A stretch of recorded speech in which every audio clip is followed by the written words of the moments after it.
அண்ணா வணக்கங்கண்ணா. அண்ணா நீங்கள் பார்க்குற ஷிஃப்ட்டு 2015ங்க. ப்ராப்பர் சர்வீஸ் ரெக்கார்டுங்க. 4 டயர் புது டயருங்க. இன்சூரன்ஸு ஃபுல் இன்சூரன்ஸ் போட்டிருக்காருங்க. 11 மாதம் போட்டிருக்காருங்க. ஐடி வேல்யூ ரூ. 5,00,000 போட்டிருக்காருங்க. அடிபாடு, பெயிண்ட் டச்சப்பு, ரீப்ளேஸ்மெண்ட்டு எதுவும் கிடையாதுங்க. ப்ராப்பர் சர்வீஸ் ரெக்கார்டு நீங்கள் செக் பண்ணிக்கலாங்கண்ணா. ஆர்சி ஓனர் வண்டிங்கண்ணா இது. ஆர்சி ஓனர் தான் நம்ம பேசணும்.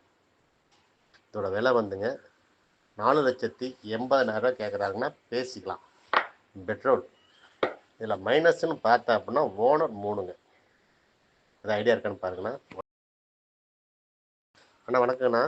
அண்ணா நீங்கள் பார்க்குற ஷிஃப்ட்டு 2015ங்க. ப்ராப்பர் சர்வீஸ் ரெக்கார்டுங்க. 4 டயர் புது டயருங்க. இன்சூரன்ஸு ஃபுல் இன்சூரன்ஸ் போட்டிருக்காருங்க. 11 மாதம் போட்டிருக்காருங்க. ஐடி வேல்யூ ரூ. 5,00,000 போட்டிருக்காருங்க. அடிபாடு, பெயிண்ட் டச்சப்பு, ரீப்ளேஸ்மெண்ட்டு எதுவும் கிடையாதுங்க. ப்ராப்பர் சர்வீஸ் ரெக்கார்டு நீங்கள் செக் பண்ணிக்கலாங்கண்ணா. ஆர்சி ஓனர் வண்டிங்கண்ணா இது.